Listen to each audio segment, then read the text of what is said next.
Escrito de Nancy Fraser. Contrahegemonía ya. Lo viejo está muriendo y lo nuevo no puede nacer. Quien quiera que hable hoy de crisis corre el riesgo de que lo despachen como un charlatán pomposo, dada la banalización del término por obra de una palabrería inagotable. Pero la idea de que actualmente enfrentamos una crisis puede tener un sentido bien definido.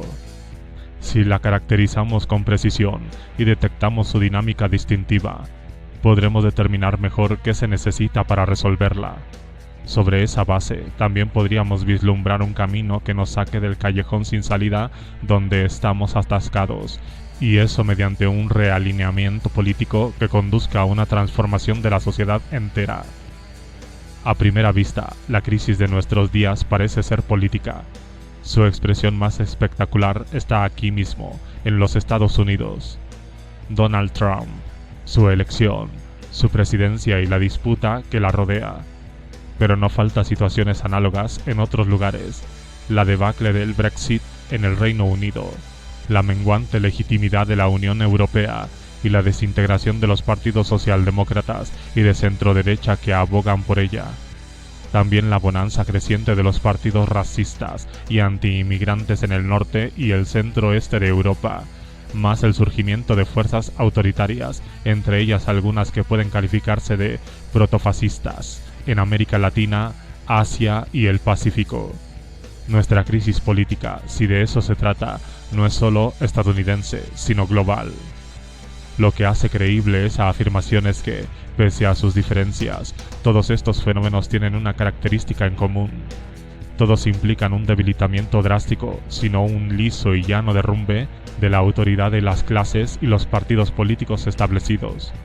Es como si multitudes de personas en todo el mundo hubiesen dejado de creer en el sentido común imperante que apuntaló la dominación política durante las últimas décadas. Como si esas personas hubieran perdido la confianza en la buena fe de las élites y buscaran nuevas ideologías, organizaciones y liderazgos. Dada la escala del derrumbe, es improbable que se trate de una coincidencia. Por eso, supongamos que enfrentamos una crisis política global. Por fuerte que suene, esto es apenas una parte de la historia. Los fenómenos mencionados constituyen la faceta específicamente política de una crisis más amplia y proteica que presenta otros aspectos: el económico, el ecológico y el social, que, tomados en conjunto, dan por resultado una crisis general. Lejos de ser sectorial, la crisis política no puede entenderse al margen de los bloques a los que responde en otras instituciones aparentemente no políticas. En los Estados Unidos, esos bloqueos incluyen la metástasis de las finanzas, la proliferación de empleos precarios en el sector de servicios, el incremento imparable de la deuda de los consumidores para permitir la compra de baratijas producidas en otros lugares, el crecimiento conjunto de las emisiones de dióxido de carbono, los climas extremos y el negacionismo de la crisis climática, el encarcelamiento masivo de personas de determinadas categorías raciales y la violencia policial sistémica, además de un estrés en aumento que afecta la vida familiar y comunitaria, debido en parte a la prolongación de la jornada laboral y la disminución de las ayudas sociales.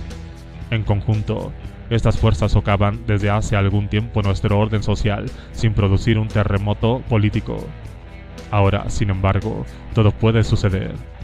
En el extendido rechazo hacia la manera habitual de hacer política, una crisis sistémica objetiva ha encontrado su voz política subjetiva. La faceta política de nuestra crisis general es una crisis de hegemonía. Donald Trump es el ejemplo modélico de esta crisis de hegemonía. Pero no podremos entender su ascenso si no ponemos en claro las condiciones que lo posibilitaron. Para hacerlo, tendremos que indagar la cosmovisión desplazada por el trumpismo y explorar el proceso que llevó a su desmoronamiento. Las ideas indispensables para alcanzar ese fin provienen de Antonio Gramsci. Hegemonía es la palabra que eligió Gramsci para designar el proceso por el cual una clase dominante hace que su dominación parezca natural, al instalar las premisas de su cosmovisión como el sentido común de la sociedad en su conjunto. Su correlato organizacional es el bloque hegemónico, una coalición de fuerzas sociales dispares reunidas por la clase dominante, por medio de los cuales afirma su liderazgo.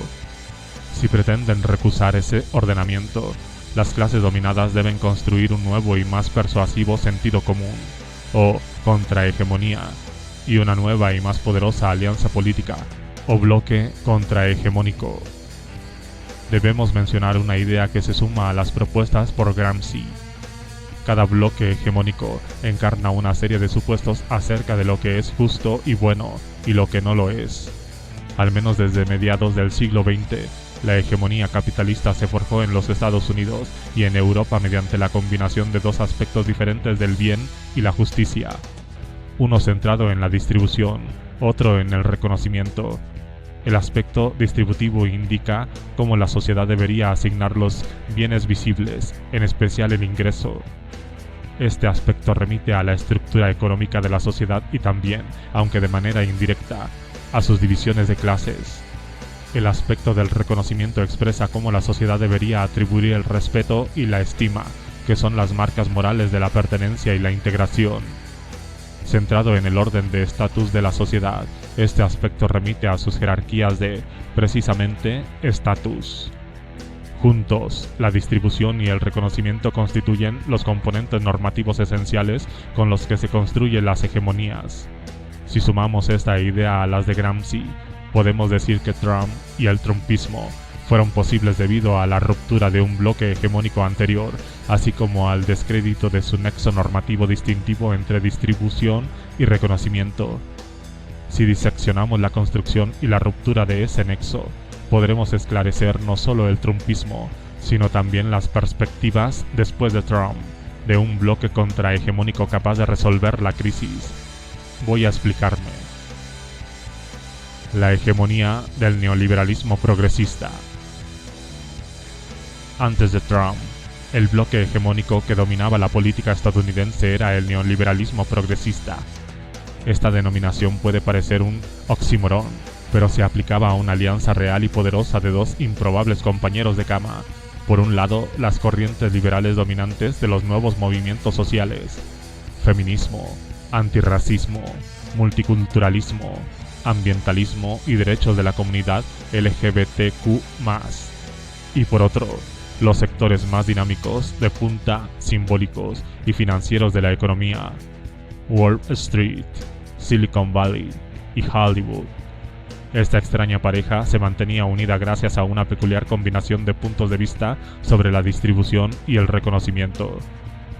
El bloque neoliberal progresista conjugaba un programa económico expropiador y plutocrático con una política meritocrática liberal de reconocimiento. El componente distributivo de esta amalgama era neoliberal. Resultas a emancipar a las fuerzas del mercado de la pesada mano del Estado y la cruz de la política de impuestos altos y gran gasto público. Las clases que dirigían este bloque aspiraban a liberalizar y globalizar la economía capitalista. Esto era sinónimo de financiarización, eliminar las barreras y protecciones que impedían el libre movimiento de los capitales, desregular la actividad bancaria y la imparable deuda usuraria, desindustrializar, debilitar los sindicatos y promover el trabajo precario y mal pagado. Popularmente asociadas con Ronald Reagan, pero implementadas y consolidadas en lo sustancial por Bill Clinton, estas políticas deprimieron el nivel de vida de la clase obrera y la clase media a la vez que transfería la riqueza hacia arriba, principalmente al 1%, claro está, pero también a los escalones superiores de las clases profesionales y gerenciales. Los neoliberales progresistas no inventaron esta economía política.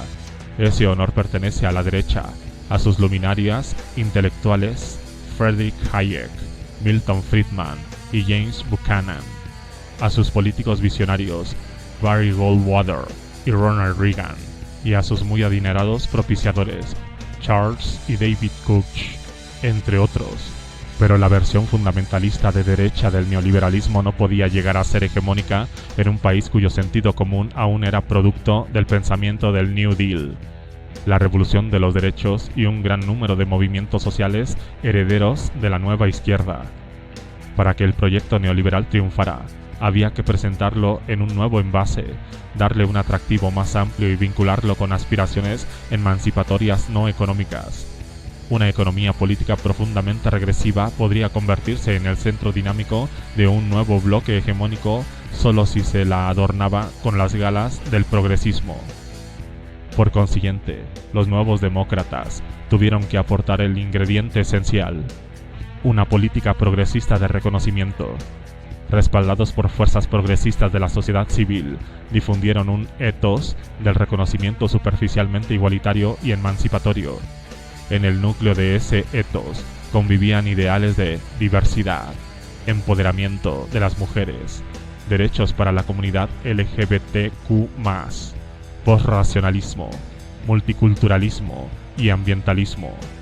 Estos ideales se interpretaban de una manera limitada y específica que era plenamente compatible con la transformación de la economía estadounidense conforme a los dictados de Goldman Sachs. La protección del ambiente significa el comercio de las cuotas de emisiones de carbono.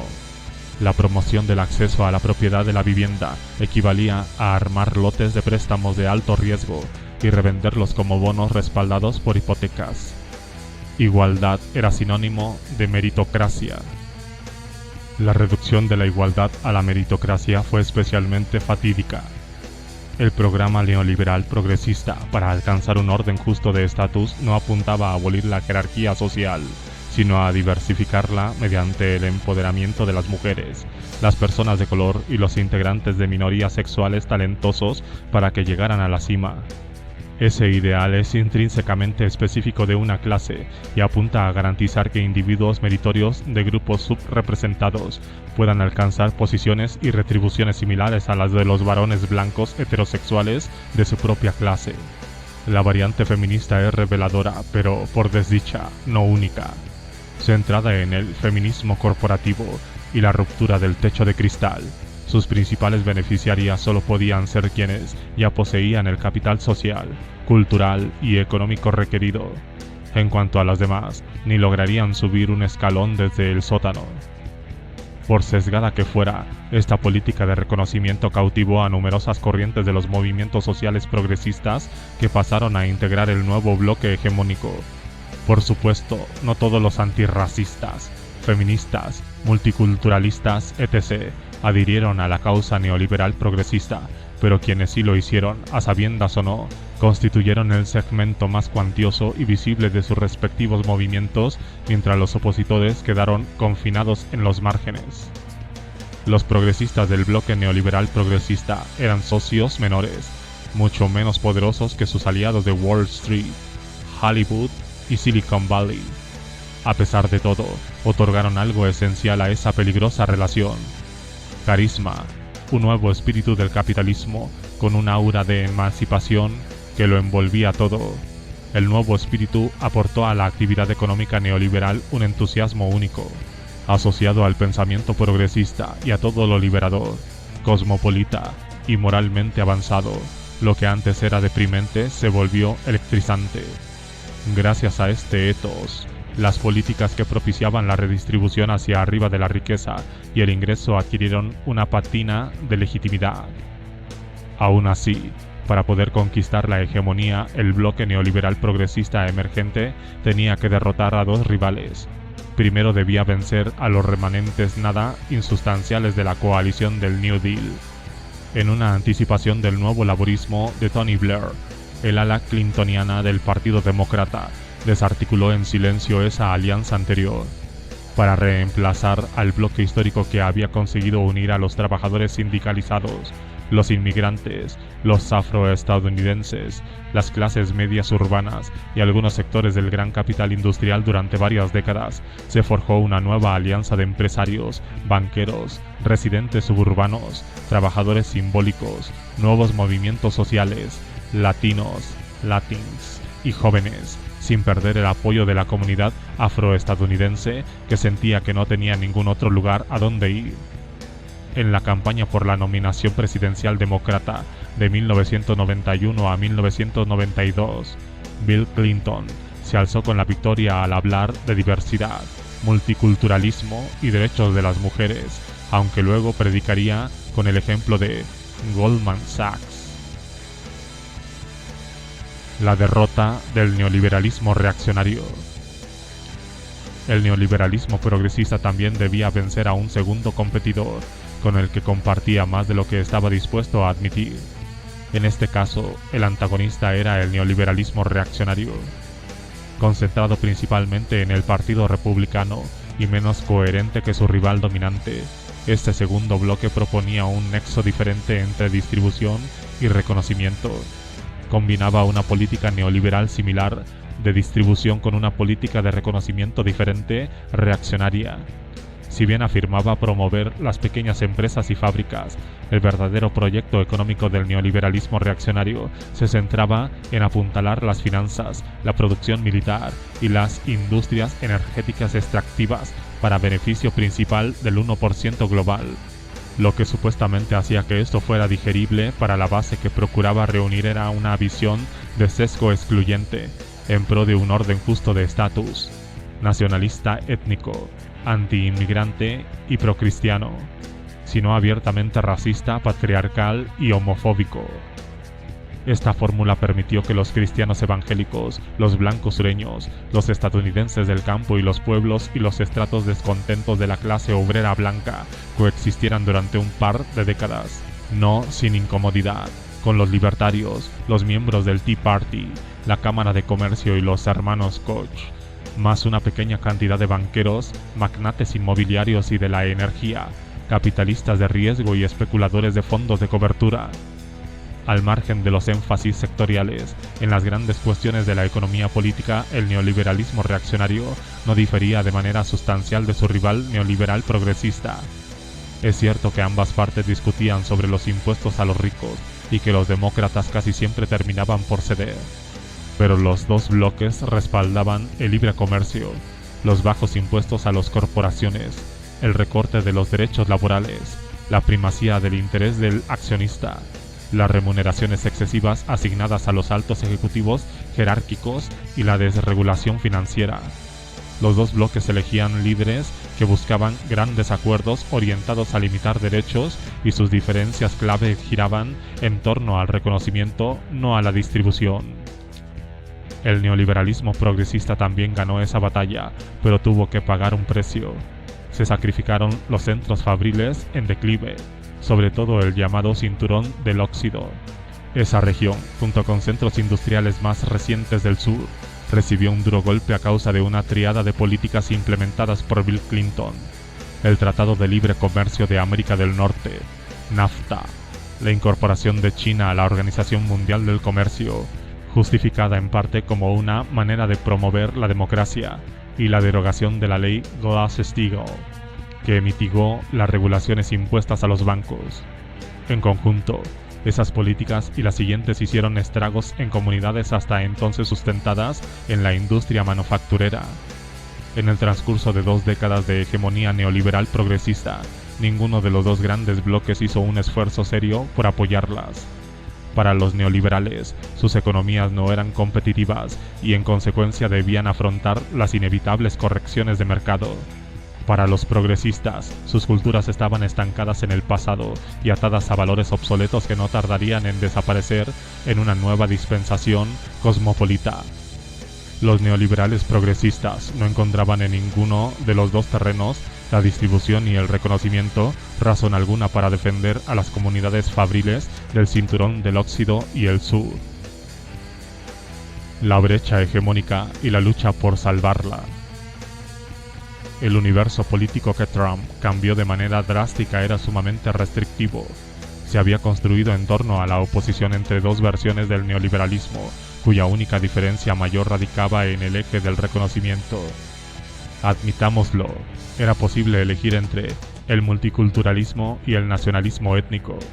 Pero, más allá de esto, era inevitable quedar presa de la financiarización y de la desindustrialización. Con un mundo limitado al neoliberalismo progresista y el neoliberalismo reaccionario, no había fuerza alguna que se opusiera a la caída de los niveles de vida de las clases obreras y media. Los proyectos antineoliberales eran marginados, cuando no excluidos de la esfera pública. De este modo, un segmento considerable del electorado estadounidense, víctima de la financiarización y la globalización corporativa, se vio despojado de una casta política natural. Como ninguno de los dos grandes bloques hablaba por ellos, se produjo una brecha en el universo político estadounidense. Una zona desocupada, vacía, donde una política antineoliberal y favorable a las familias trabajadoras podría haber arraigado.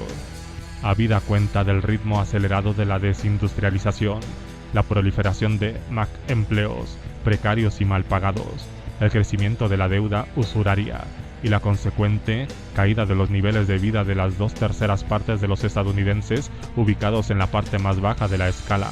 Era solo cuestión de tiempo hasta que alguien salvara la brecha. En 2007 y 2008, algunos supusieron que el momento había llegado. Un mundo aún tambaleante debido a uno de los peores desastres de la historia estadounidense en materia de política exterior se vio obligado a enfrentar la peor crisis financiera desde la Gran Depresión y poco menos que un derrumbe de la economía global. La política de siempre cayó a la cuneta.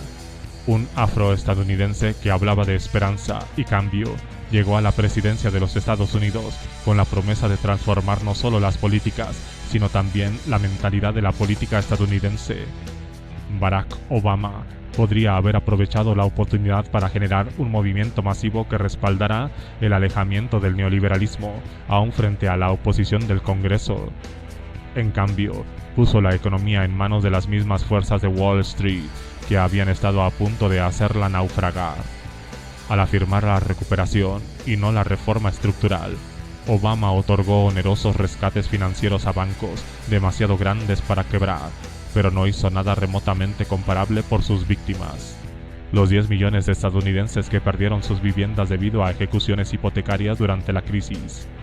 La excepción que confirmó la regla fue su decisión de expandir Medicare mediante la Ley de Atención de la Salud a precios accesibles, que representó un beneficio material real para parte de la clase obrera estadounidense.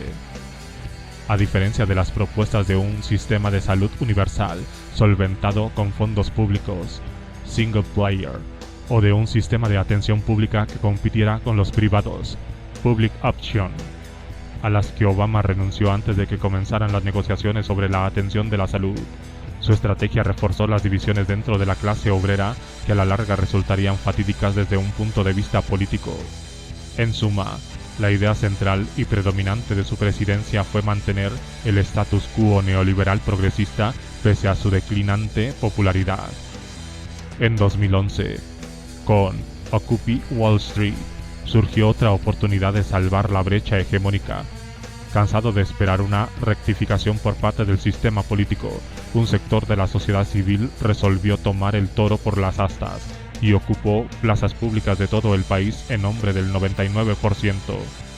Con su denuncia de un sistema que saqueaba a la inmensa mayoría para enriquecer al 1% más rico, estos grupos relativamente pequeños de manifestantes jóvenes no tardaron en ganar un amplio respaldo, hasta un 60% del pueblo estadounidense, según algunas encuestas, sobre todo de sindicatos acorralados, estudiantes endeudados, familias de clase media en apuros y el creciente precariado.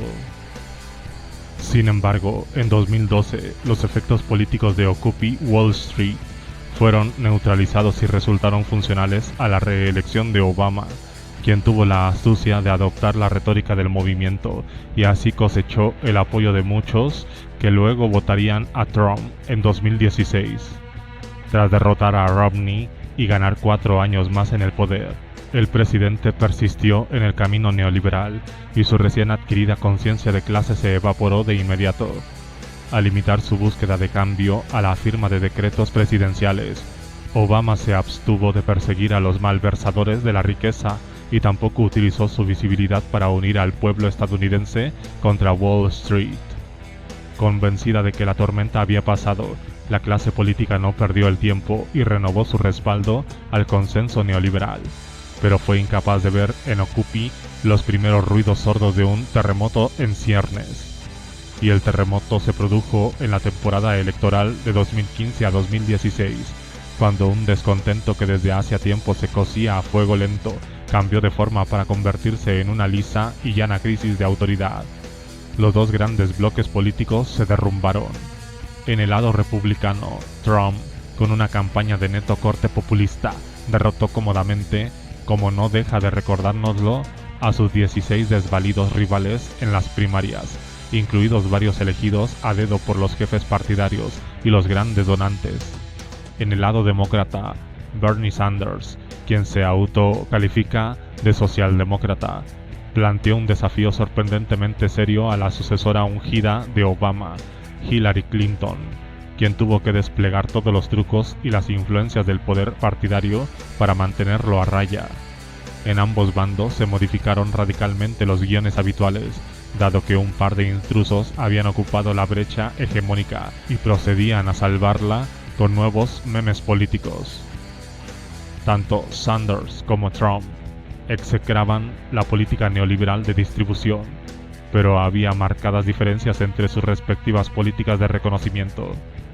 Mientras el primero denunciaba la economía amañada, con acentos universalistas e igualitarios, el segundo utilizaba la misma frase, pero le daba un tinte nacionalista y proteccionista, redoblando la apuesta con tropos de sesgo excluyente de larga vigencia.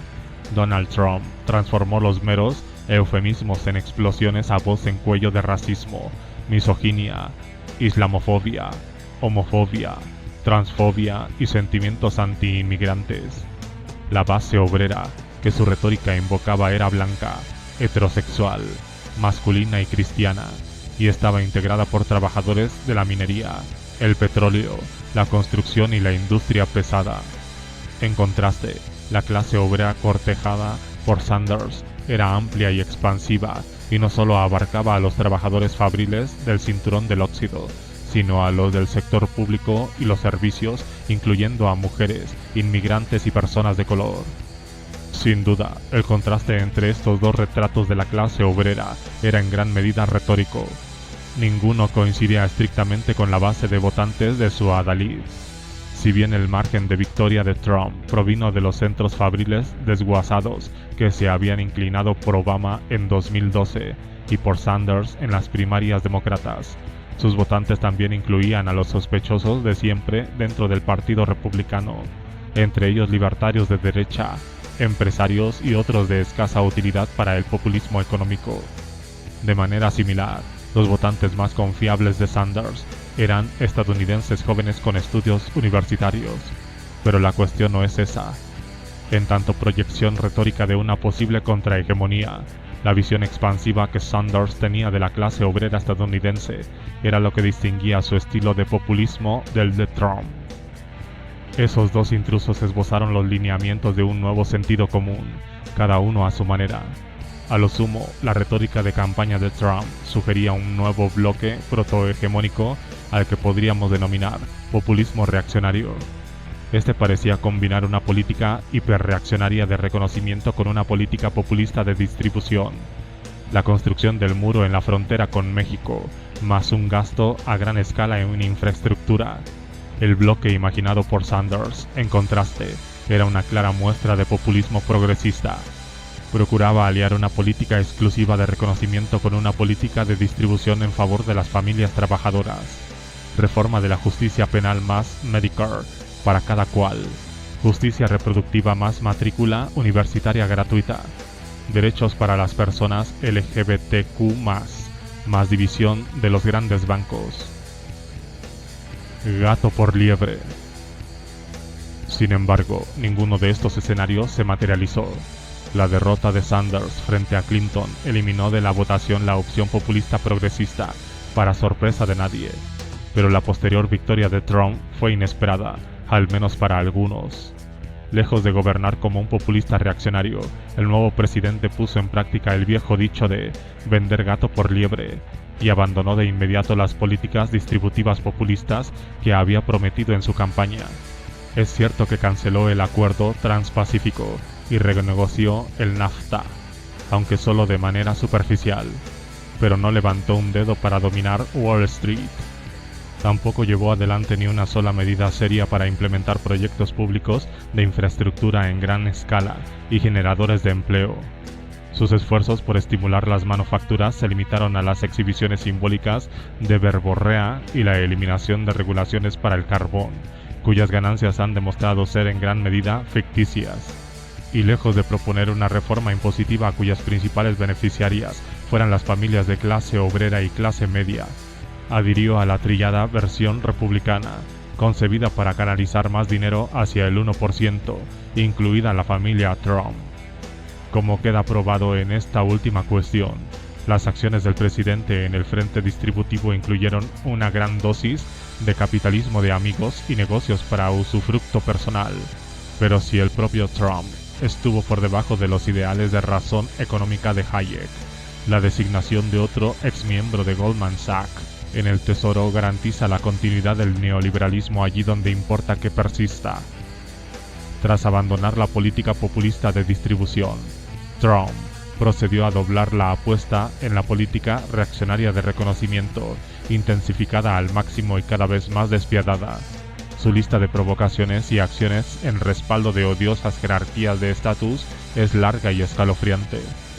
La prohibición de viajar en sus diversas versiones, todas apuntadas a países de mayoría musulmana, mal disimuladas al añadirse más tarde Venezuela.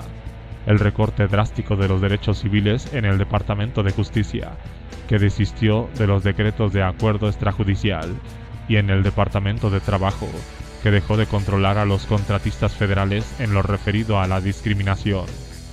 Su negativa a patrocinar casos judiciales concernientes a derechos de personas LGBTQ+, su reducción de la cobertura de seguro obligatoria para la anticoncepción, su disminución de las protecciones establecidas por el título 9 de las Enmiendas de Educación de 1972, Ley contra la discriminación para mujeres y niñas, mediante recortes en la dotación del personal encargado de velar por su cumplimiento y sus pronunciamientos públicos en favor de un accionar policial más duro con los sospechosos, del desprecio manifestado por el sheriff Joe Arpaio por el Estado de Derecho y de la buena gente del grupo de supremacistas blancos que actuaron fuera de todo control en Charlottesville. El resultado no es un mero conservadurismo republicano campechano, sino una política hiperreaccionaria de reconocimiento. Las políticas de Trump, presidente, divergen por completo de las promesas de campaña del Trump candidato. No solo desapareció su populismo económico, su designación de chivos expiatorios es cada vez más despiadado. En síntesis, lo que sus partidarios votaron no es lo que obtuvieron. El colorario no es un populismo reaccionario, sino un neoliberalismo hiperreaccionario. Sin embargo, el neoliberalismo hiperreaccionario de Trump no constituye un nuevo bloque hegemónico. Al contrario, es caótico, inestable y frágil. Esto se debe en parte a la peculiar psicología personal del portaestandarte y en parte a su codependencia disfuncional con la dirigencia del Partido Republicano, que ha intentado sin éxito reafirmar su control y ahora espera el momento oportuno mientras busca una estrategia de salida. No podemos saber exactamente cómo evolucionará esta situación, pero sería necio descartar la posibilidad de que el Partido Republicano se divida. De uno u otro modo, el neoliberalismo hiperreaccionario no ofrece perspectivas de hegemonía sólida. Pero existe un problema más profundo. Al descartar la cara económica populista de su campaña, Trump, con su neoliberalismo hiperreaccionario, procura restablecer esa brecha hegemónica que contribuyó a hacer estallar en 2016, con la salvedad de que esa variante neoliberal ya no puede suturarla. Ahora que el gato populista saltó de la caja, es dudoso que el segmento obrero de las bases de Trump se contente con comer falso reconocimiento y nada más. En el otro lado, entre tanto, la resistencia se organiza, pero la oposición está fracturada, incluidos los dintonistas intransigentes, los sanderistas comprometidos y muchas personas que podrían inclinarse por unos o por otros. Para complicar aún más el paisaje, existe una multitud de grupos advenedizos cuyas posturas militantes atrajeron a grandes aportantes a pesar o a causa de la vaguedad de sus concepciones programáticas. Es especialmente perturbador el resurgimiento de una vieja tendencia de la izquierda a enfrentar la raza contra la clase. Algunos resistentes proponen reorientar la política del Partido Demócrata en torno a la oposición a la supremacía blanca y concentrar todos los esfuerzos en conquistar el apoyo de votantes negros y latinos.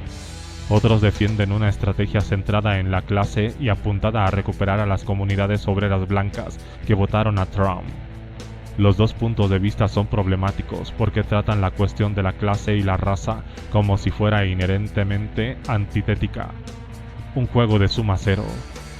En realidad, estos ejes de la injusticia pueden atacarse en forma paralela, como corresponde. Ninguno de los dos podrá ser superado mientras el otro prospere. En el contexto actual, sin embargo, las propuestas de pasar a un segundo plano las preocupaciones de clase plantean un riesgo especial. Es probable que coincidan con los esfuerzos del ala de Clinton por restaurar el status quo bajo un nuevo disfraz. De suceder así, el resultado será una nueva versión del neoliberalismo progresista que combine el neoliberalismo en el frente distributivo con una política antirracista militante de reconocimiento. Esta perspectiva debería preocupar a las fuerzas anti-Trump. Hará que muchos aliados potenciales salgan en estampida en el sentido opuesto, convaliden el relato de Trump y lo respalden, y unirá fuerzas con él para la supresión de cualquier alternativa al neoliberalismo, con lo cual se reinstaurará la brecha hegemónica. Pero lo que acabo de decir de Trump es igualmente válido en este caso.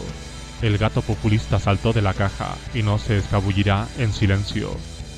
Restablecer el neoliberalismo progresista sobre cualquier base equivale a recrear, mejor dicho, a exacerbar las condiciones mismas que hicieron surgir a Trump.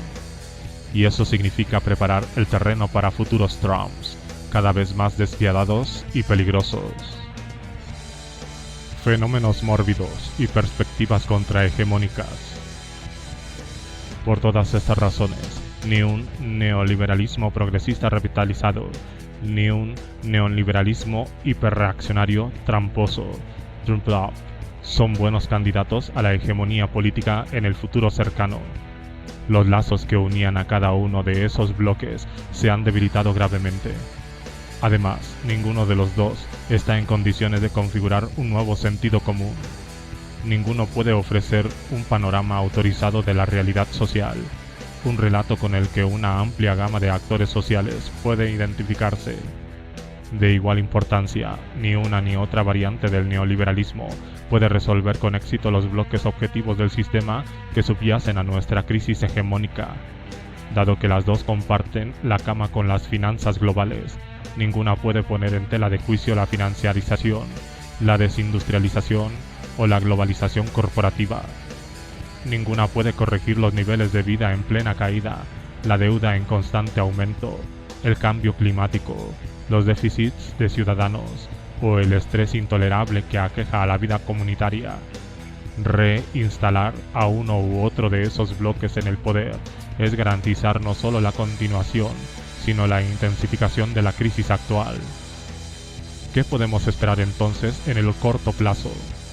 A falta de una hegemonía segura, enfrentamos un interregno inestable y la continuidad de la crisis política. En esta situación, las palabras de Gramsci adquieren un tono de verdad revelada. Lo viejo está muriendo y lo nuevo no puede nacer.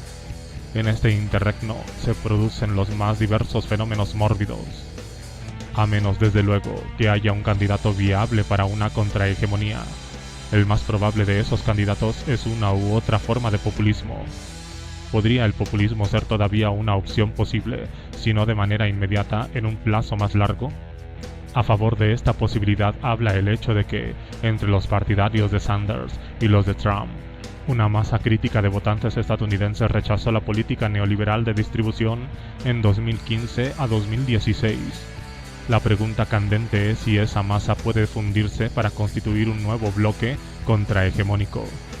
Para que esto suceda, los partidarios obreros de Trump y Sanders tendrían que pensarse como aliados, víctimas en diferente situación de una misma economía amañada, cuya transformación pueden intentar juntos. El populismo reaccionario, aún sin Trump, no es una base probable para esta alianza. Su política de reconocimiento, jerarquía y partidaria de la exclusión constituye un factor infalible de rechazo para grandes segmentos de las clases trabajadoras y medias de los Estados Unidos, en especial las familias que dependen de salarios percibidos en los servicios, la agricultura, el trabajo doméstico y el sector público, cuyas filas incluyen enormes cantidades de mujeres, inmigrantes y personas de color. Solo una política inclusiva de reconocimiento tendrá una probabilidad razonable de inducir a esas fuerzas sociales indispensables a aliarse con otros sectores de las clases trabajadoras y medias, incluidas las comunidades históricamente asociadas a las manufacturas, la minería y la construcción. De este modo, el populismo progresista resulta el candidato más probable para crear un nuevo bloque contrahegemónico. Al combinar la redistribución igualitaria con el reconocimiento no jerárquico, esta opción tiene al menos una oportunidad razonable de unir a toda la clase obrera. Más aún, podría posicionar a esta clase, entendida en términos amplios como la fuerza dirigente de una alianza que también incluya a segmentos sustanciales de la juventud, la clase media y las capas profesionales y gerenciales. Al mismo tiempo, la situación actual presenta muchos factores contrarios a la posibilidad, en un lapso más o menos breve, de una alianza entre los populistas progresistas y los estratos de clase obrera que votaron a Trump en la última elección. Entre los obstáculos se destacan las divisiones cada vez más profundas y hasta los odios que, si bien se cocían a fuego lento desde tiempo atrás, alcanzaron un límite extremo con Trump, quien sin el menor reparo, como señala con agudeza David Brooks, tiene olfato para detectar las heridas en el cuerpo político y día tras día mete un atizador al rojo vivo en todas y cada una para dejarlas siempre abiertas. El resultado es un ambiente tóxico que parece convalidar la idea, sostenida por algunos progresistas, de que todos los votantes de Trump son deplorables, racistas, misóginos y homofóbicos incurables. También gana fuerza la idea contraria, respaldada por muchos populistas reaccionarios, que todos los progresistas son moralizadores incorregibles y elitistas engreídos que los miran con condescendencia mientras sorben su café italiano y juntan dólares a paladas. Una estrategia de separación. Las perspectivas del populismo progresista en los Estados Unidos dependen de combatir con éxito esas dos ideas. Lo que se necesita es una estrategia de separación con vistas a precipitar dos grandes divisiones. En primer lugar, hay que incitar a mujeres, inmigrantes y personas de color menos privilegiadas a apartarse de las feministas adaptadas al mercado, los antirracistas meritocráticos y el movimiento LGBTQ+, convencional, cómplices de la diversidad corporativa y del capitalismo verde o ecocapitalismo, que se apropiaron de sus inquietudes para modificarlas de modo que resultaran compatibles con el neoliberalismo.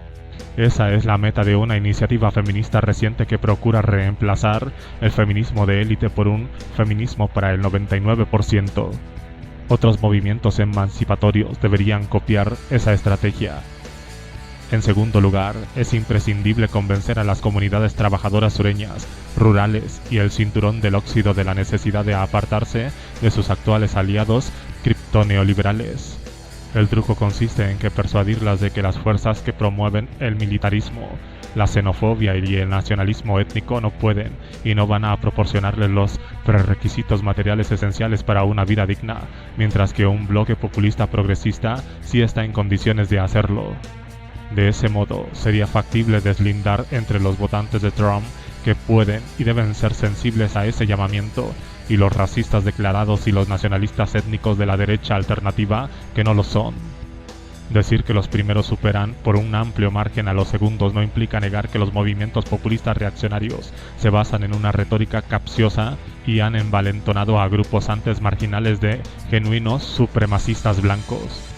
Pero si refuta la apresurada conclusión de que la abrumadora mayoría de los votantes populistas reaccionarios están cerrados para siempre a cualquier convocatoria en nombre de una clase obrera abarcadora como la que propone Bernie Sanders. Ese punto de vista no solo es errado en lo empírico, sino por completo contraproducente y propenso a convertirse en una profecía autocumplida. Quiero ser clara. No sugiero que un bloque populista progresista deba silenciar las acuciantes inquietudes en torno al racismo, el sexismo, la homofobia, la islamofobia y la transfobia. Al contrario, el combate contra estos males debe ocupar un lugar central en un bloque populista progresista, pero es contraproducente abordarlos con una condescendencia moralizadora, a la manera del neoliberalismo progresista. Este enfoque supone una visión superficial e inadecuada de esas injusticias, que exagera groseramente la idea de que el problema reside en la mentalidad de la gente y soslaya la profundidad de las fuerzas estructurales e institucionales subyacentes. La cuestión adquiere una claridad y una importancia meridianas en el caso de la raza. En los Estados Unidos de hoy, la injusticia racial no se refleja en actitudes despectivas o malos comportamientos, aunque sin duda existen. El punto crucial es el impacto racialmente específico de la desindustrialización y la financiarización durante la hegemonía neoliberal progresista, tal como se refracta a través de prolongadas historias de opresión sistemática. En este periodo, los estadounidenses negros y morenos, brown, durante mucho tiempo imposibilitados para tomar créditos, confinados en viviendas segregadas y de mala calidad, y con remuneraciones demasiado exiguas para acumular ahorros, fueron blanco sistemático de los dadores de préstamos de alto riesgo y, por consiguiente, padecieron los índices más altos de ejecuciones hipotecarias en el país. También en este periodo, las ciudades y barriadas de minorías durante largo tiempo y en forma sistemática privadas de recursos públicos fueron castigadas por cierres de plantas en centros fabriles en decadencia. Sus pérdidas no solo se calculaban en puestos de trabajo, sino también en fondos tributarios, que las privaban de dinero para escuelas, hospitales y mantenimiento de infraestructura básica, lo cual provocó desastres como la crisis del agua en Flint, Michigan, y en un contexto diferente, la destrucción en 2005 de Lower Ninth Ward, barrio de Nueva Orleans, a raíz del huracán Katrina. Para terminar, los hombres negros sometidos a sentencias diferenciales, un riguroso encarcelamiento, trabajos forzados y violencia socialmente tolerada incluso a manos de la policía, fueron durante este periodo reclutados a la fuerza y en forma masiva para desempeñarse en un complejo carcelario industrial, siempre atestado debido tanto a la guerra contra las drogas, cuyo blanco principal era la posesión de crack, como a índices de desproporcionadamente alto desempleo entre las minorías. Todo gracias a los logros legislativos bipartidarios orquestados en gran medida por Bill Clinton. Hace falta agregar que, por inspiradora que haya sido la presencia de un afroestadounidense en la Casa Blanca, no logró hacer mella en estas tendencias. Pero, ¿realmente podría haber sucedido de otro modo? Los fenómenos mencionados muestran la profundidad del arraigo del racismo en la sociedad capitalista contemporánea y pone en evidencia la incapacidad de la moralización neoliberal progresista para abordarlo. También revelan que las bases estructurales del racismo están relacionadas tanto con la clase y la economía política como con el estatus y el falso reconocimiento. E igual de importante, ponen claro que las fuerzas destructoras de las oportunidades de vida de las personas de color son parte integral del mismo bloque dinámico que las que destruyen las oportunidades de vida de los blancos, aunque difieran en algunos detalles. El efecto, en definitiva, es sacar a la luz el impermeable entrelazamiento de raza y clase en el capitalismo financiarizado contemporáneo. Un bloque populista progresista deberá hacer de esas percepciones su estrella guía. Tendrá que renunciar a la presión neoliberal progresista sobre las actitudes personales y concentrar sus esfuerzos en las bases estructurales e institucionales de la sociedad contemporánea. Es de especial importancia que ponga de relieve las raíces compartidas de las injusticias raciales y de estatus en el capitalismo financiarizado. Al entender ese sistema como una única totalidad social integrada, deberá vincular los males sufridos por mujeres, inmigrantes, personas de color y personas LGBTQ+, con aquellos vivenciados por los sectores de la clase obrera que hoy en día tienden hacia el populismo de derecha. De esta manera, sentará las bases de una poderosa nueva coalición integrada por todos los que fueron traicionados por Trump y sus equivalentes. No solo los inmigrantes, las feministas y las personas de color opositores a su neoliberalismo hiperreaccionario, sino también los sectores de clase obrera blanca que hasta ahora lo han apoyado. Si consigue reunir a grandes segmentos de toda la clase obrera, el triunfo de esta estrategia es posible. A diferencia de las demás opciones consideradas, el populismo progresista tiene el potencial, al menos en principio, de convertirse en un bloque contrahegemónico relativamente estable en el futuro.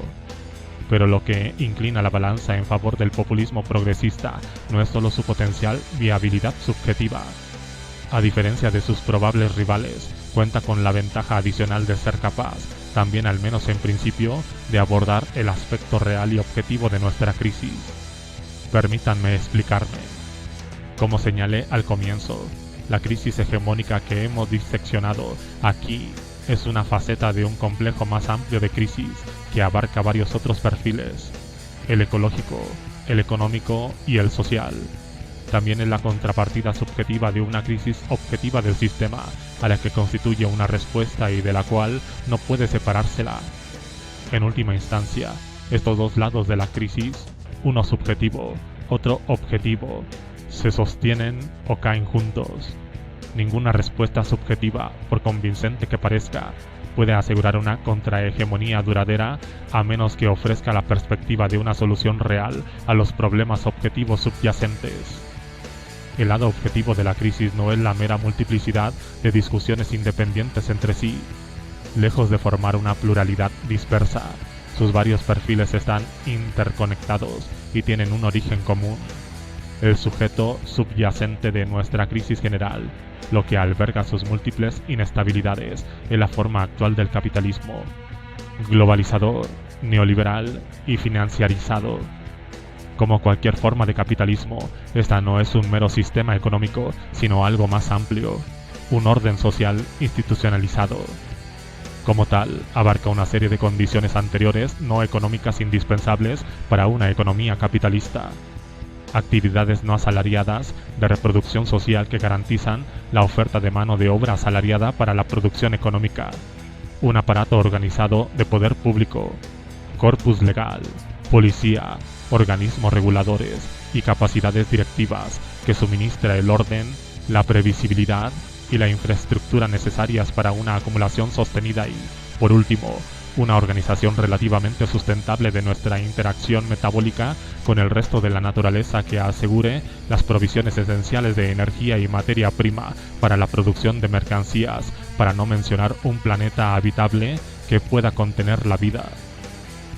El capitalismo financiarizado representa una manera históricamente específica de organizar la relación de una economía capitalista con esas condiciones anteriores indispensables. Es una forma profundamente depredadora e inestable de organización social en que la acumulación de capital está libre de las restricciones políticas, ecológicas, sociales, morales, que a la vez son necesarias para sostenerla a lo largo del tiempo. Una vez abolidos esos frenos, la economía del capitalismo consume sus propias condiciones de posibilidad.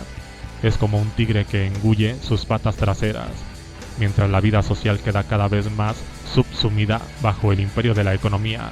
La búsqueda sin trabas de la ganancia desestabiliza esas formas de reproducción social, sustentabilidad ecológica y poder público de las cuales depende. Visto de esta manera, el capitalismo financiarizado es una formación social intrínsecamente propensa a la crisis. La compleja crisis actual es la expresión cada vez más aguda de su tendencia innata a desestabilizarse. Esa es la cara objetiva de la crisis, la contrapartida estructural al desmoronamiento hegemónico aquí analizado. Hoy, en consecuencia, ambos polos de la crisis, uno objetivo, otro subjetivo, están en pleno auge, se sostienen o caen juntos.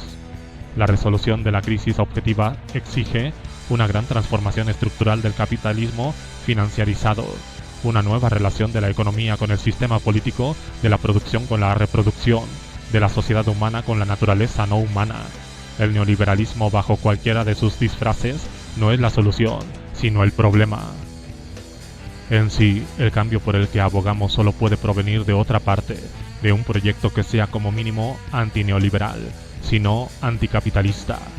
Ese proyecto solo podrá convertirse en una fuerza histórica cuando encarne en un bloque contrahegemónico. Por distante que hoy nos parezca esa perspectiva, nuestra mejor oportunidad de alcanzar una resolución subjetiva y objetiva es el populismo progresista. Pero ¿acaso este tampoco sea un punto final estable? El populismo progresista podría ser transicional, una estación de paso en el camino hacia alguna nueva forma postcapitalista de sociedad. Sea cual fuere nuestra incertidumbre respecto del punto final, hay algo claro: si no vamos en busca de esta opción, prolongaremos el interregno presente. lo cual equivale a condenar a trabajadores de todas las convicciones y todos los colores a un estrés creciente y una salud menguante, a un aumento imparable de la deuda y el trabajo excesivo, al apartheid de clase y la inseguridad social.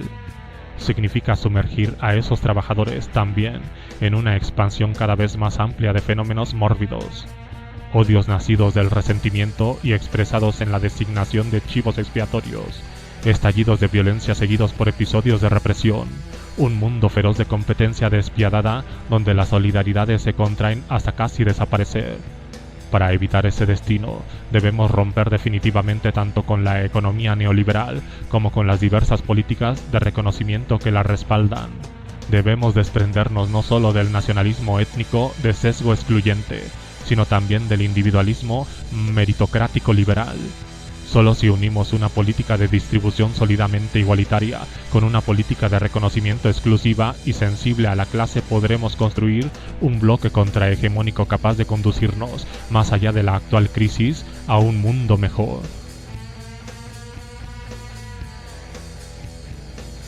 El gato populismo saltó de la caja. Nancy Fraser, entrevistada por Bhaskar Sunkara. Bhaskar Sunkara. Para empezar, ¿qué la incitó a escribir sobre el neoliberalismo progresista? Es evidente que este concepto ha encontrado eco en muchos. ¿Puede decirnos si sus principales raíces están en tendencia que usted constató en el mundo académico o en otra parte? Nancy Fraser. En realidad, hace ya muchos años que avanzo a tientas hacia ese concepto. Mucho antes de que le diera un nombre, utilizaba otras expresiones para describir lo que había salido mal en la izquierda y la centroizquierda, sobre todo en los Estados Unidos, pero también en términos más amplios, en el mundo académico y en una esfera política más general. En los años 90, por ejemplo, escribí sobre el eclipse de la redistribución en favor del reconocimiento. Ese lenguaje apuntaba a diagnosticar un desequilibrio entre la reflexión y la práctica de las fuerzas progresistas, cuya focalización unilateral en la identidad, el estatus y la cultura dejaba en penumbras el ascenso del neoliberalismo y eximía de culpa a los nuevos plutócratas, si es que en realidad no los promovía. Más adelante, a raíz de la crisis financiera del bienio 2007-2008, utilicé la expresión astucia de la historia para denominar el proceso en virtud del cual el feminismo de la segunda ola, o grandes sectores de ese feminismo, entabló una relación peligrosa con las fuerzas que promovían el neoliberalismo. Ese fue otro gesto en la misma dirección.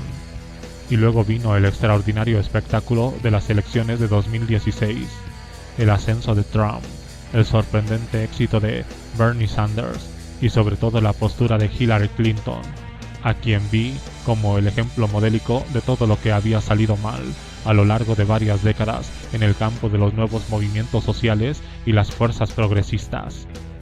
En ese momento se me ocurrió que el progresismo y el neoliberalismo habían convergido en la formación de un bloque hegemónico o una alianza gobernante y que eso necesitaba un nombre.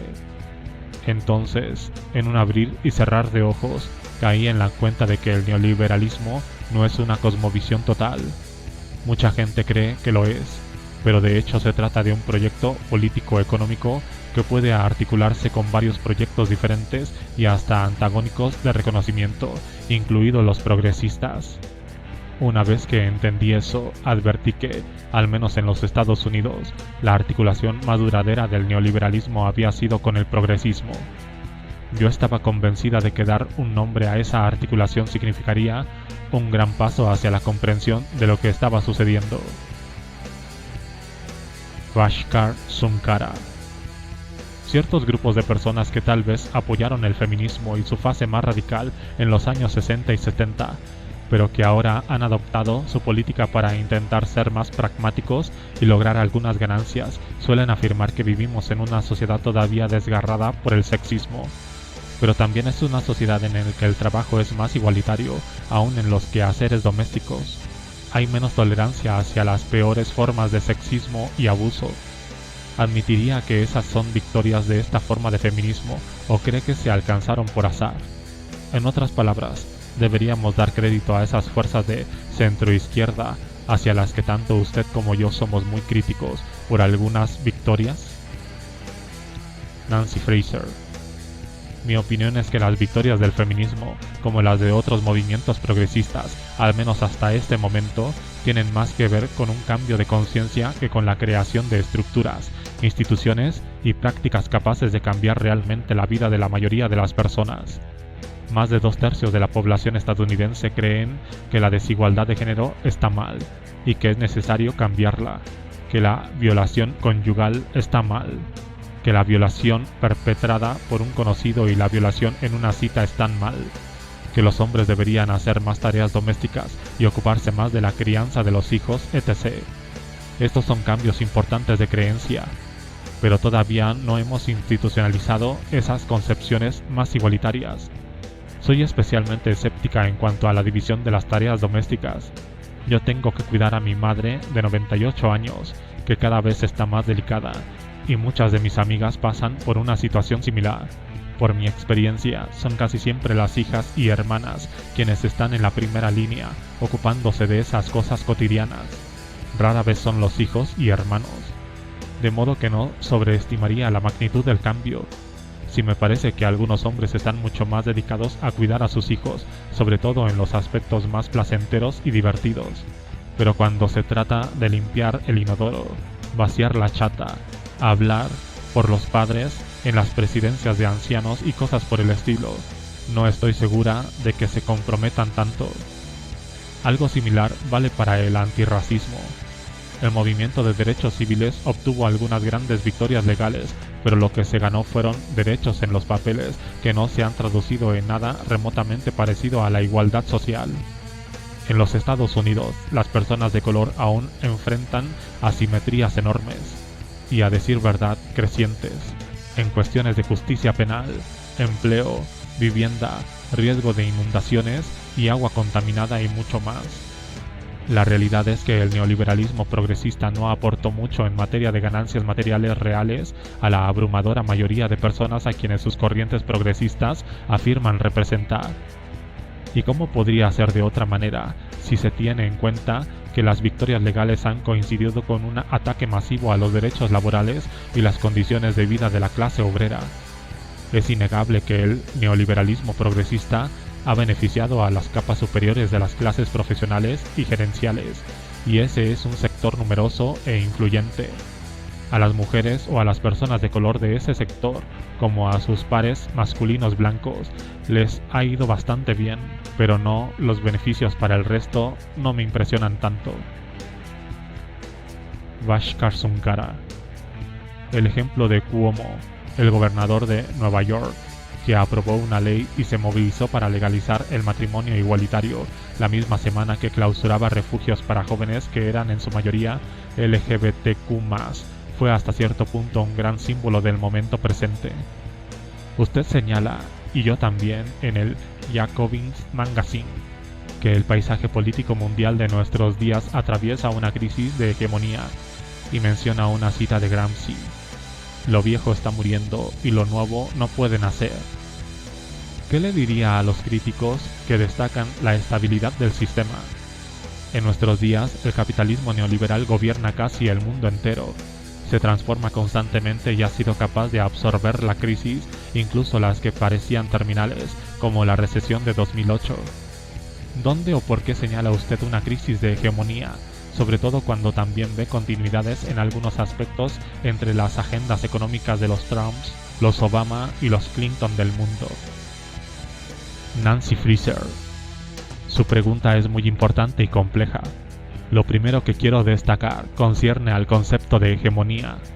Tal como yo lo entiendo, la hegemonía tiene que ver con la autoridad política, moral, cultural e intelectual de una cosmovisión dada, y con la capacidad de esa cosmovisión de encarnar en una alianza duradera y poderosa de fuerzas y clases sociales.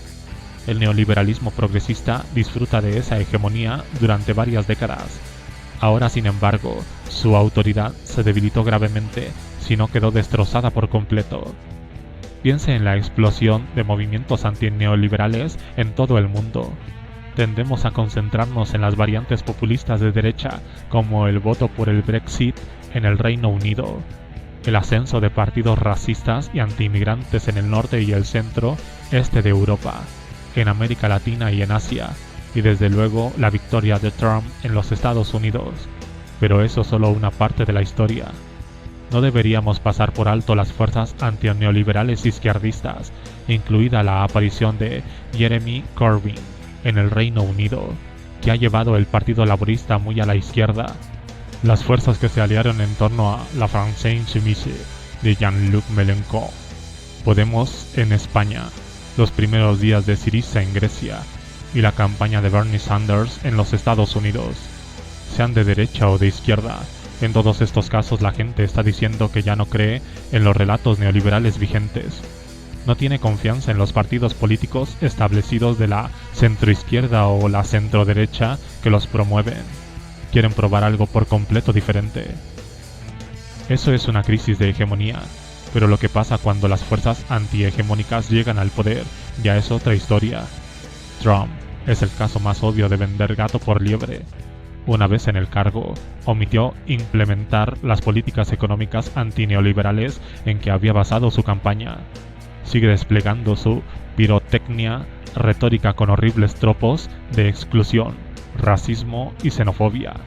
Pero el populismo económico de 2016 también desapareció y fue reemplazado por trilladas políticas neoliberales de derecha, recortes impositivos para los ricos y cosas por el estilo. Esto deja en claro que debemos distinguir entre las políticas neoliberales que siguen vigentes en casi todas partes y la hegemonía neoliberal que sufrió graves contratiempos.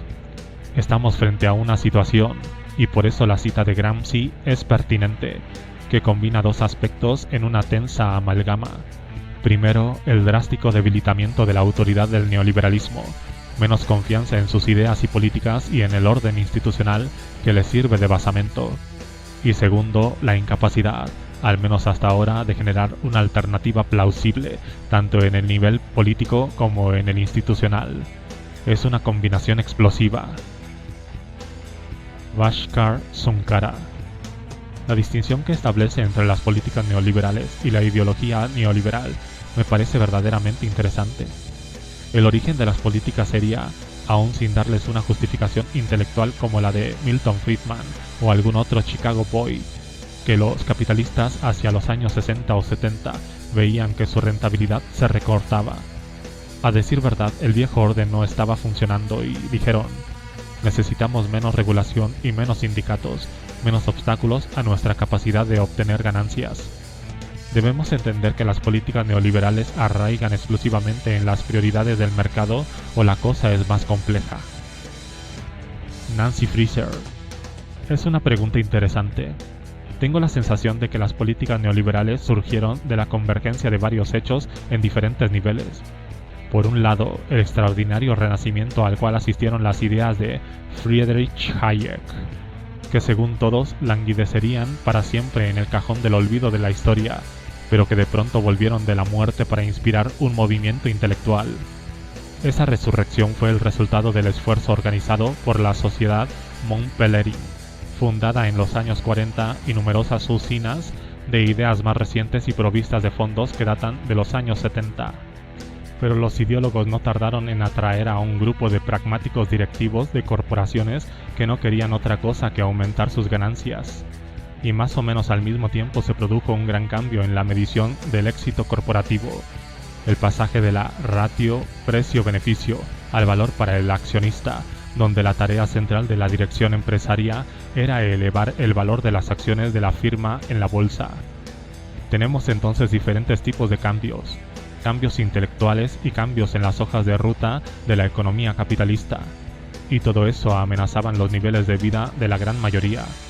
Por eso el proyecto neoliberal no podía venderse políticamente tal como era, exigía un lavado de cara, y ahí es donde entraron los progresistas, que aportaron cobertura ideológica a los propagandistas de libre mercado y los plutócratas asociados al sumar corrientes individualistas liberales del feminismo, antirracismo y derechos para las personas LGBTQ+. Muchos progresistas, desde luego, no se interesaban ni se concentraban en la cuestión económica. pero existía una afinidad electiva entre su idea de emancipación, meritocracia y ansiosa por romper el techo de cristal, y el ethos del libre mercado. Tanto ellos como los neoliberales tenían una visión individualista y elevada de las cosas. Eso era una afinidad electiva. Pero para volver al presente, diría que el neoliberalismo, como ideología intelectual, es muy débil. Quedan algunos partidarios declarados de Milton Friedman y Friedrich Hayek, sin duda, pero me llama la atención, y vuelvo a pensar en los Estados Unidos, que muchos intelectuales reflexivos de derecha estén buscando una alternativa conservadora y proclase obrera al neoliberalismo.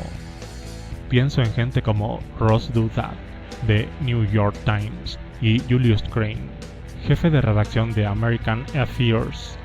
Al dar voz a ideas que no habíamos escuchado antes, estos individuos están conquistando seguidores.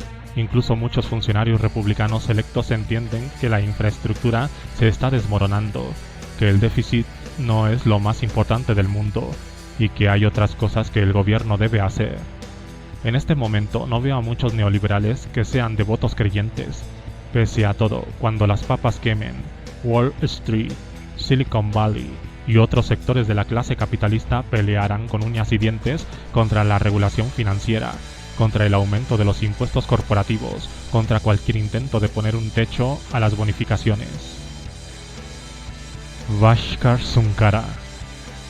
Una parte cautivante de su artículo es cuando señala que los medios presentan versiones idealizadas de la base respectiva de Sanders y Trump. La de Trump estaría formada por trabajadores fabriles en casco y todo, y la de Sanders sería otra cosa. Sin embargo, a mi entender el verdadero peligro, si salimos de lo que usted decía antes, era el ascenso de una especie de republicanismo a lo Steve Bannon. No necesitan un montón de trabajadores morenos o negros para obtener la mayoría, pero si ganan un 10% más de voto negro o un 10% más del voto latino, su endeble base de poco más del 40% podría llegar a ser mayoría.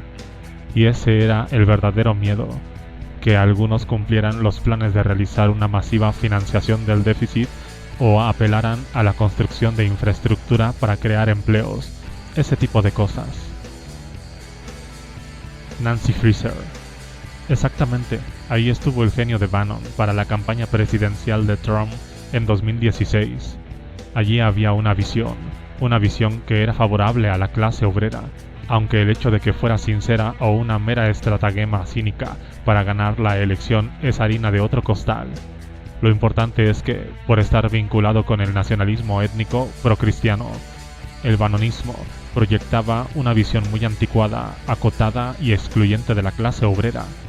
Como usted dijo, trabajadores fabriles, mineros, perforadores petrolíferos, obreros de la construcción, todos varones y todos blancos.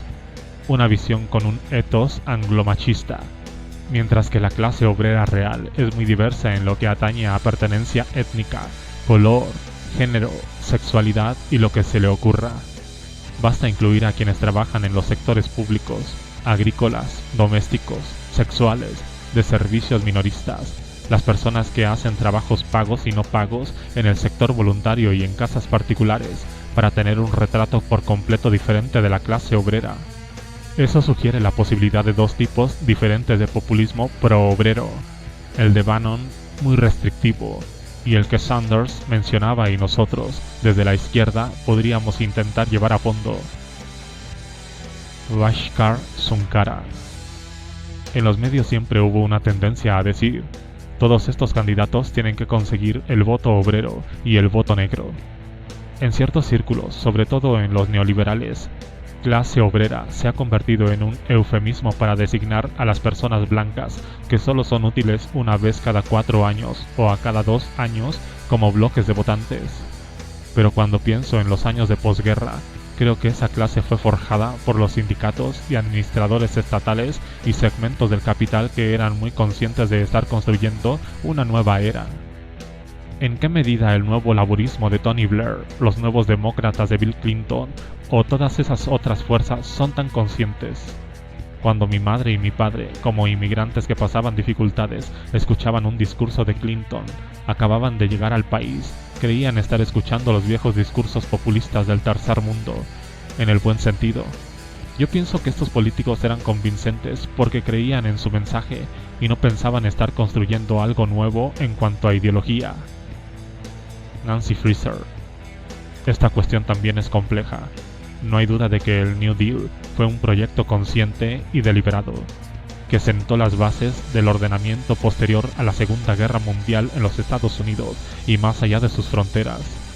Implicó a un sector ilustrado de la clase capitalista que había llegado a entender que el laissez-faire era una amenaza a su supervivencia y que para alcanzar un régimen duradero de rentabilidad regular era necesario encarar un gran cambio en la relación entre el Estado y la economía. En los años 30 y 40, estos capitalistas dieron el paso inaudito de establecer una alianza con un movimiento obrero militante, sindicalistas, comunistas y socialistas, una alianza muy poderosa y hasta hegemónica. Su idea guía era la socialdemocracia keynesiano-nacional, que les permitió incorporar a gran cantidad de inmigrantes y hacer de ellos verdaderos estadounidenses capaces de llevar una vida de clase media, comprar casas modestas en los suburbios y manejar los automóviles que ellos fabricaban, etc. etc. Los principales componentes eran los sindicatos industriales, los intelectuales visionarios y, a la larga, las grandes corporaciones manufactureras dispuestas a aceptar ese compromiso de clase, así como los afroestadounidenses, los inmigrantes, las clases medias urbanas. En conjunto, era un bloque hegemónico muy poderoso. Pero nada dura para siempre y el bloque del New Deal se deshizo poco a poco. En el transcurso de varias décadas a partir de los años 60 y 70, fue puesto en tela de juicio tanto desde la izquierda, con la irrupción global de la nueva izquierda, como desde la derecha, expresada por estratos empresarios y partidarios de libre mercado. Las elecciones de Nixon y Reagan fueron divisorias de aguas.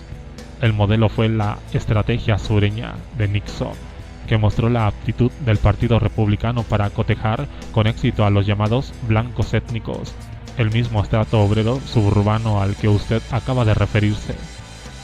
Enfrentado a esa amenaza, el Partido Demócrata se esforzó por encontrar una fórmula exitosa que pudiera derrotar la estrategia conservadora y establecer su predominio en la política electoral. El genio salvador fue Bill Clinton.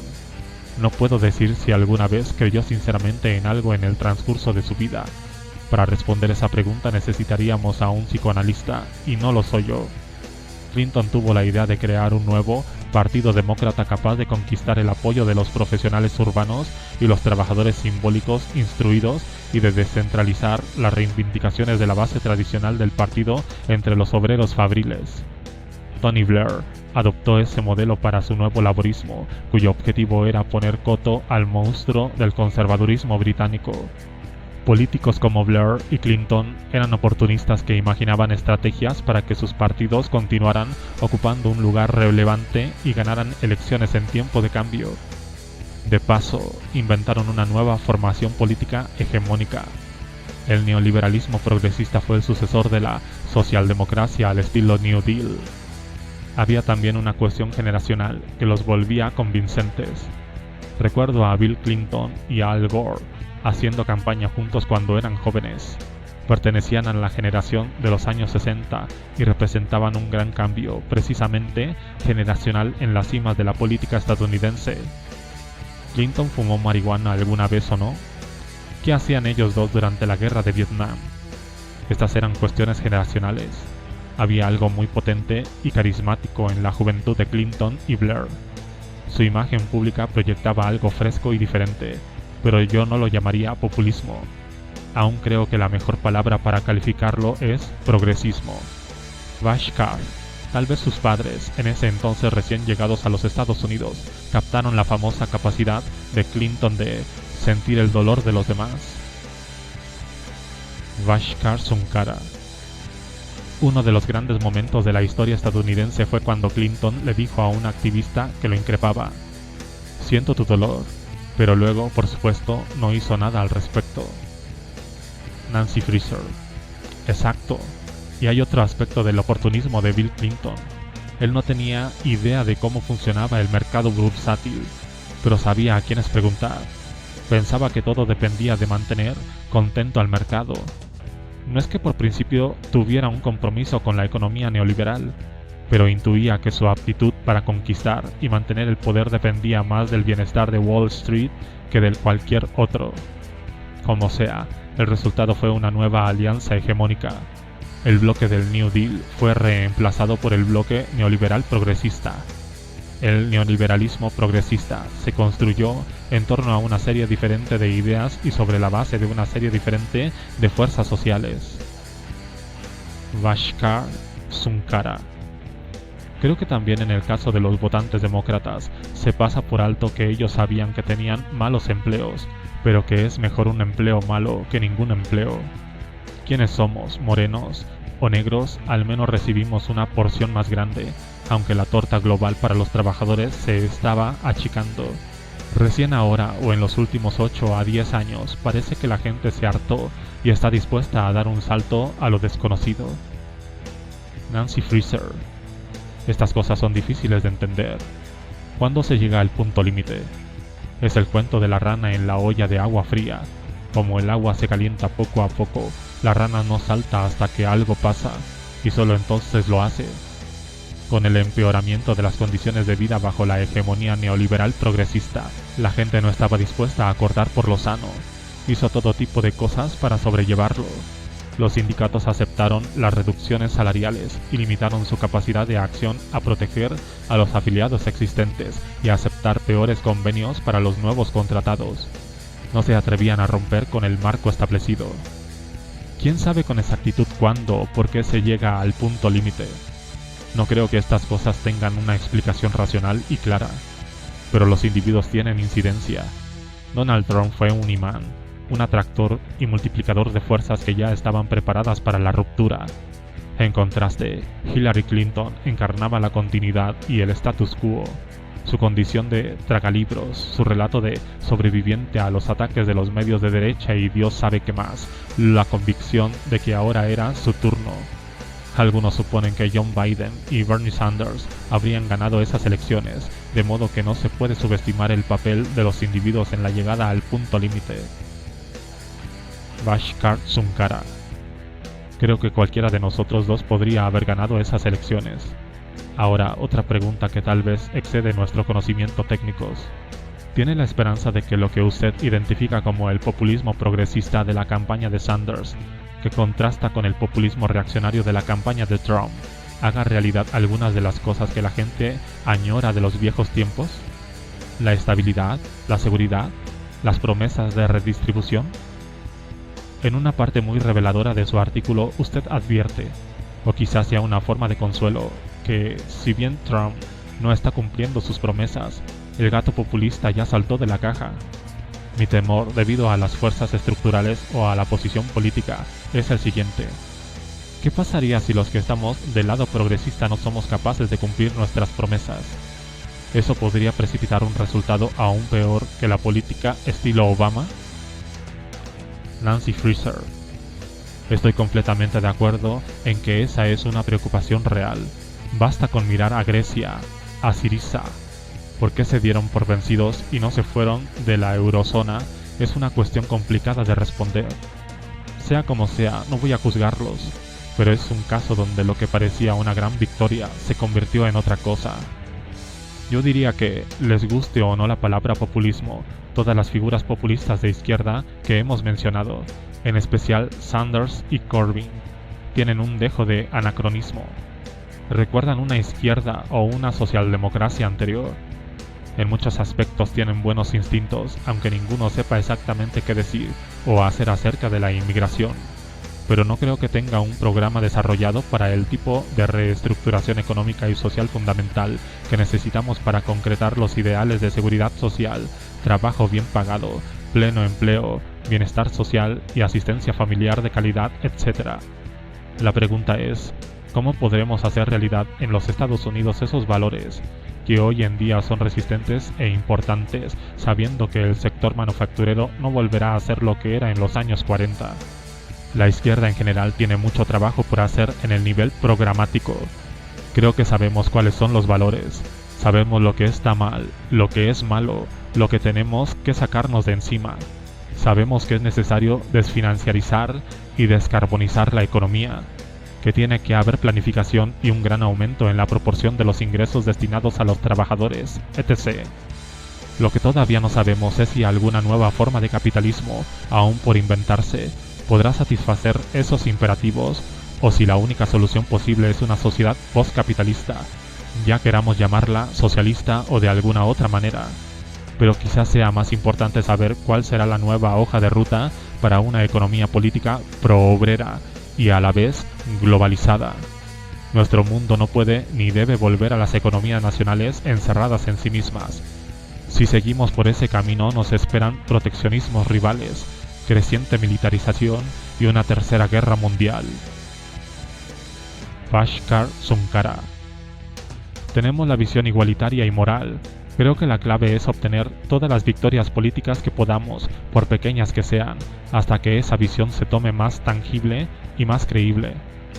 En su artículo y en otros lugares, y quiero decirlo de manera más agradable posible, anacrónica en el buen sentido, usted habla mucho de la política de la clase obrera, pero poco de los sindicatos y los partidos y demás modos en que se expresa la política de la clase obrera. En líneas más generales, detecta nuevos movimientos en este sentido, percibe diferentes caminos, o todo aún está por verse. Nancy Fraser. No, en realidad estoy bastante preocupada por el surgimiento de un imaginario de izquierda que se concentra obstinadamente en los movimientos sociales y no piensa en los sindicatos, los partidos y otras formas de organización de los trabajadores. Creo que la izquierda está en crisis al menos en dos aspectos. Carece tanto de una visión programática como de una perspectiva organizativa.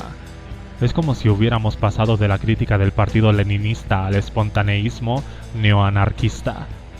No me parece que este último sea algo serio, si lo que queremos es cambiar el mundo de raíz. Por eso me interesa explorar el enorme terreno comprendido entre esos dos extremos. No se puede subestimar el poder potencial y la importancia de los sindicatos en un país como los Estados Unidos. Un punto de inflexión potencial sería un proyecto de sindicalización de quienes trabajan en las áreas de servicio, en los locales de comidas rápidas, en los sectores domésticos, agrícolas, público y otros, a la vez que se defiendan los sindicatos ya existentes y se organiza a los desorganizados. La cuestión más difícil es la relación entre trabajo pago y trabajo no pago, y es una cuestión central para las feministas de izquierda. De faltarnos una postura política creíble hacia este problema y una estrategia organizativa plausible para abordarlo, corremos el riesgo de recaer en concepciones anacrónicas y volver a la vieja usanza de lucha de clase obrera. Si la izquierda pretende revivir la idea de una clase obrera como fuerza dirigente dentro de un nuevo bloque contrahegemónico, tendremos que concebir esa clase de una manera nueva, interseccionalmente si se quiere, de modo que no quede restringida a los trabajadores fabriles y mineros heterosexuales, varones y de la etnia mayoritaria, y que se extienda a todas las otras ocupaciones, pagas y no pagas, e incluida masivamente a inmigrantes, mujeres y personas de color. Si podemos repensar la clase obrera de esta manera, también podremos entender que tiene la capacidad de convertirse en la fuerza dirigente en un bloque al que también podrán sumarse la juventud, grandes sectores de la clase media y segmentos de la clase profesional y gerencial dispuestos a separarse de los neoliberales. Tendríamos así una poderosa nueva alianza con el potencial de convertirse en un nuevo bloque hegemónico. A mi entender, eso exige que los sindicatos, revitalizados y repensados, como asimismo los partidos políticos y los movimientos sociales, se comprometan a cumplir un papel fundamental.